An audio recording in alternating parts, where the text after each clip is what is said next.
സുനിൽ, എന്തായാലും ശബരിമലയിൽ സർക്കാർ യു ടേൺ അടിച്ചിരിക്കുന്നു. വിശ്വാസികൾക്കൊപ്പം എന്ന നിലപാട് സുപ്രീം കോടതി അറിയിക്കാൻ തയ്യാറെടുത്തിരിക്കുകയാണ്. അവിടെ വലിയൊരു പ്രശ്നം വരുന്നത് സുനിൽ, 2018 വിധി നിലനിൽക്കുകയല്ലേ, അവിടെ എന്ത് സർക്കാർ നിലപാടെടുക്കും അല്ലെങ്കിൽ തീരുമാനമെടുക്കുമെന്നൊക്കെയുള്ള കാര്യത്തിൽ ഒരു ചോദ്യം വരുന്നില്ലേ? ഉറപ്പായും 2018 ശബരിമലയിൽ എല്ലാ പ്രായത്തിലുമുള്ള സ്ത്രീകൾക്ക് പ്രവേശനം അനുവദിച്ചുള്ള സുപ്രീം കോടതി 5-അംഗ ഭരണഘടനാ ബെഞ്ചിന്റെ വിധി വന്നത്. ചീഫ് ജസ്റ്റിസ് ആയിരുന്ന ദീപക് മിശ്ര അധ്യക്ഷനായ ബെഞ്ചാണ് ആ വിധി പുറപ്പെടുവിച്ചത്.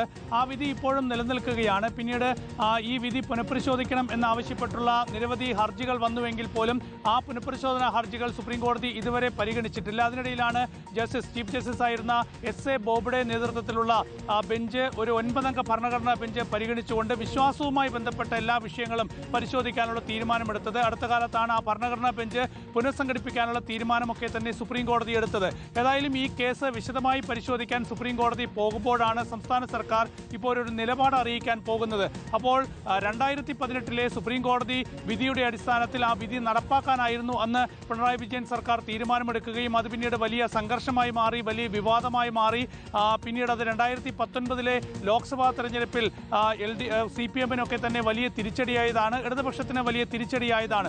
ഏതായാലും അതിന് പിന്നാലെ ഇപ്പോൾ മറ്റൊരു നിയമസഭാ തെരഞ്ഞെടുപ്പ് വരുമ്പോഴാണ് അന്ന് എടുത്ത ആ നിലപാടിൽ മാറ്റം വരുത്തുന്നതിനെക്കുറിച്ച് സംസ്ഥാന സർക്കാർ ആലോചിക്കുന്നത്. ഏതായാലും ശബരിമലയിൽ വിശ്വാസ സംരക്ഷണം എന്നൊരു നിലപാട് ഒരുപക്ഷെ സംസ്ഥാന സർക്കാർ സുപ്രീം കോടതിയെ അറിയിക്കുകയാണെങ്കിൽ അത് വലിയൊരു നിലപാട് മാറ്റം തന്നെയായിരിക്കും. 2018 സുപ്രീം കോടതി വിധി നടപ്പാക്കാനായി അന്നെടുത്ത നിലപാടിൽ നിന്ന് നേരെ ഘടകവിരുദ്ധമായിട്ടുള്ളൊരു നിലപാട് തന്നെയായിരിക്കും. ഏതായാലും പുതിയ നിലപാട് സംസ്ഥാന സർക്കാർ അറിയിച്ചാൽ ആ നിലപാടിന്റെ അടിസ്ഥാനത്തിലായിരിക്കും ഈ വിഷയത്തിലൊക്കെ തന്നെ സുപ്രീം കോടതി ഇനി ഒരു അന്തിമ തീരുമാനം എടുക്കാൻ പോകുന്നത്. ഏതായാലും 2018 വിധി ഇപ്പോഴും നിലനിൽക്കുന്നുണ്ട്. പ്രായോഗികമായി ആ വിധി നടപ്പാക്കാൻ ബുദ്ധിമുട്ടുണ്ട് എന്നതാണ് സംസ്ഥാന സർക്കാരിന്റെ ഇപ്പോഴത്തെ നിലപാട്. 2018 സുപ്രീം കോടതി 5-അംഗ ഭരണഘടനാ ബെഞ്ച് വിധി പറയുമ്പോൾ ആ വിധിയിലേക്ക് നയിച്ച കാരണങ്ങളിൽ അന്ന് സംസ്ഥാന സർക്കാരിന്റെ നിലപാട് വളരെ പ്രധാനപ്പെട്ടതായിരുന്നു. ഈ വിഷയത്തിൽ ഉചിതമായി തീരുമാനമെടുക്കണം, എല്ലാ സ്ത്രീകളെയും പ്രവേശിപ്പിക്കുന്നതാണ് ഭരണഘടനാപരമായി ശരി എന്നതായിരുന്നു അന്ന് സംസ്ഥാന സർക്കാരിന് വേണ്ടി മുതിർന്ന അഭിഭാഷകരൊക്കെ തന്നെ സുപ്രീം കോടതിയിൽ വാദിച്ചത്. അപ്പോൾ ആ വാദം അംഗീകരിച്ചുകൊണ്ടാണ് അന്ന് 5-അംഗ ഭരണഘടനാ ബെഞ്ച് 2018 ചരിത്ര വിധി പുറപ്പെടുവിച്ചത്. എല്ലാ പ്രായത്തിലുമുള്ള സ്ത്രീകൾക്ക് ശബരിമലയിൽ പ്രവേശനം എന്നുള്ള കാര്യത്തിൽ. ഏതായാലും അത് ഭരണഘടനാ അവകാശങ്ങൾ ഉയർത്തിപ്പിടിക്കുന്ന ഒരു വിധിയായിരുന്നു അന്ന് സുപ്രീം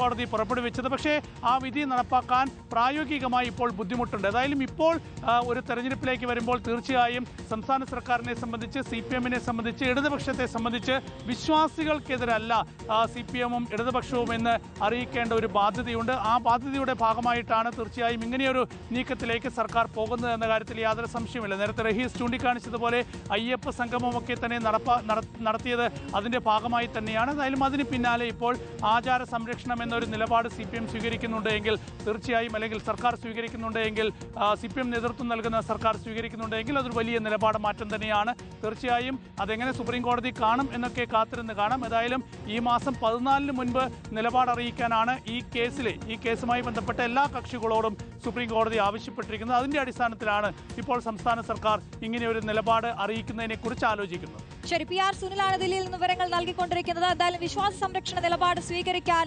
സർക്കാർ തയ്യാറെടുത്തിരിക്കുന്നു. സംസ്ഥാന സെക്രട്ടേറിയറ്റിന്റെ തീരുമാനം വന്നിരിക്കുകയാണ്. നാളെ അത് സുപ്രീം കോടതി അറിയിക്കുകയും ചെയ്യും.